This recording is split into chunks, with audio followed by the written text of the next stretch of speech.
বিয়ের দাবিতে যুবকের বাড়ির সামনে ধর্নায় বসলো এক যুবতী। ঘটনায় ব্যাপক চাঞ্চল্য ছড়িয়েছে মেখলিগঞ্জ মহকুমা হলদিবাড়ি ব্লকের দেশবন্ধু পাড়া এলাকায়। এখন হুট করে বলে কি রিলেশন রাখবো না, সম্পর্ক রাখবো না, বিয়ে করতে পারবো না। সেটা বললে তো হবে না, আমার সাথে যা হয়েছে ওগুলোকে ফিরিয়ে দিতে পারবে সব। বলছিলাম কতদিনের সম্পর্ক তোমার সাথে? 1.5 বছরের। যুবতী জানায় দেশবন্ধু পাড়ার সৌরভ সরকারের সাথে তার 1.5 বছরের সম্পর্ক। বর্তমান সম্পর্ক অস্বীকার করায় নিরুপায় হয়ে ধর্নায় বসতে বাধ্য হয়েছে সে। ওই যুবতী আরও বলেন, যতক্ষণ পর্যন্ত এর একটা বিহিত না হয় ততক্ষণ পর্যন্ত সে ধর্নায় বসে থাকবেন। ওই যুবতীর মা বলেন, আমরা গরিব মানুষ, আমার মেয়ের সাথে সম্পর্ক ছিল সৌরভের, সেটা এখন অস্বীকার করছে। আমি চাই সৌরভ খুব শীঘ্রই যথাযথ মর্যাদা দিয়ে আমার মেয়েকে বিয়ে করুক। এই বিষয় নিয়ে স্থানীয় বাসিন্দারা কি বললেন? এখন হুট করে বলে কি রিলেশন রাখবো না, সম্পর্ক রাখবো না, বিয়ে করতে পারবো না। সেটা বললে কি ফিরিয়ে দিতে পারবে সব। বলছিলাম কতদিনের সম্পর্ক তোমার সাথে? 1.5 বছরের। আচ্ছা, তারপরে কখন এটা মানে ওকে আমি বললাম যে আমাদের মধ্যে হয়েছে, যখন এটা আমাদের মধ্যে সমাধান করে নিই, ও মানে ভালো কথা বুঝতেছিল না। তারপরে আমি হসপিটালে ভর্তি নেই।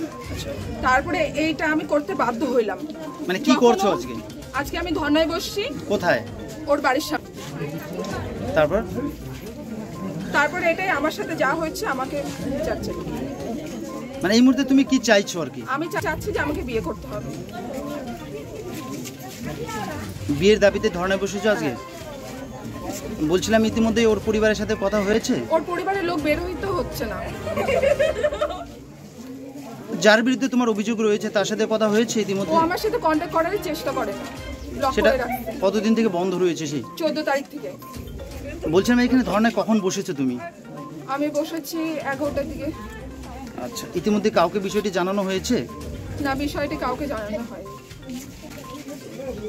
বলছিলাম তোমার পরিবারে কে কে রয়েছে? আমি, আমার মা, আমার ভাই, আমার দিদা। ছেলের বাড়ির সাথে যোগাযোগ করেছিলে তুমি? কি বলছেন ওনারা? ছেলের বাড়ি থেকে আমাদের পাড়ায় খবর পাঠাইছে একজনের দ্বারা, টাকা দিয়ে মানে সব শর্ট আউট করতে চাচ্ছি। কিন্তু আমি তো টাকা দিয়ে শর্ট আউট করবো না। ওর আমি টাকা দেখে ভালোবাসি না, আমি ওর রূপ দেখে ভালোবাসি। আমি ওকে মানুষটাকে বিশ্বাস করে ভাষার দাম দিই।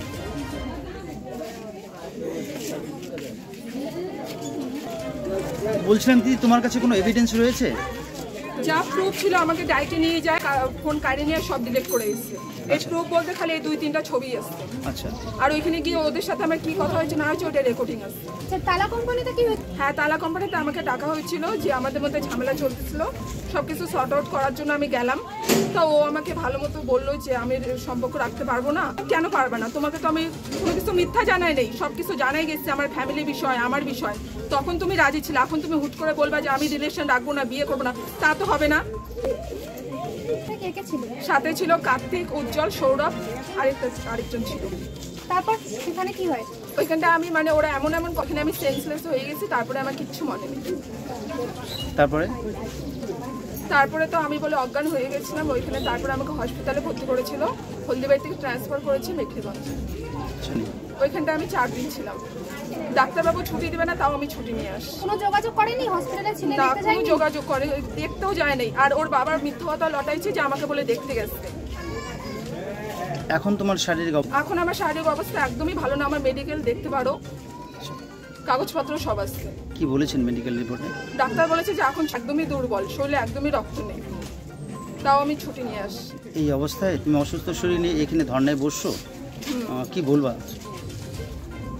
কতক্ষণ পর্যন্ত চলবে এই ধর্না? যতক্ষণ পাবে না কোনো সমাধান হবে না এটার, ততক্ষণ পর্যন্ত চলবে। বলছিলাম কি হয়েছে দিদি? আমার মেয়ের সাথে 1.5 বছর থেকে সম্পর্ক।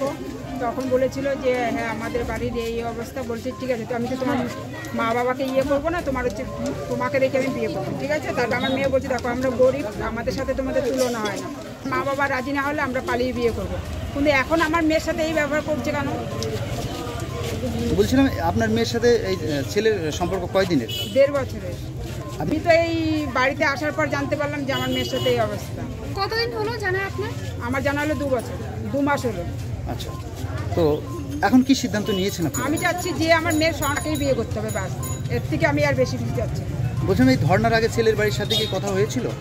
আমরা যোগাযোগ করতে চাইছিলাম, তখন আমি শুনলাম যে ওরা যোগাযোগ, আর যদি আমরা থানায় কেস করি তাহলে ওরা পয়সা দিয়ে কেসটাকে মিটমাট করে দেবে, তার জন্য আমরা কেস করি।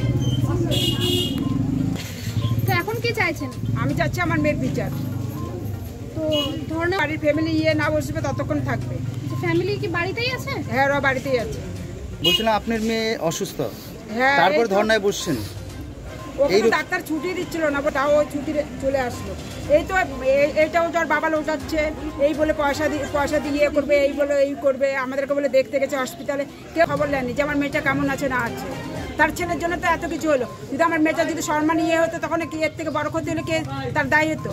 আর বাবা মা দায়ী হতো তার? বলছিলাম ছেলের বাড়িটা কোথায়? ছেলে বাড়ির সামনেই দাঁড়িয়ে আছে, যে আগে জানা হচ্ছে দেশবন্ধু পাড়া। ছেলেটার নাম কি? সৌরভ সরকার।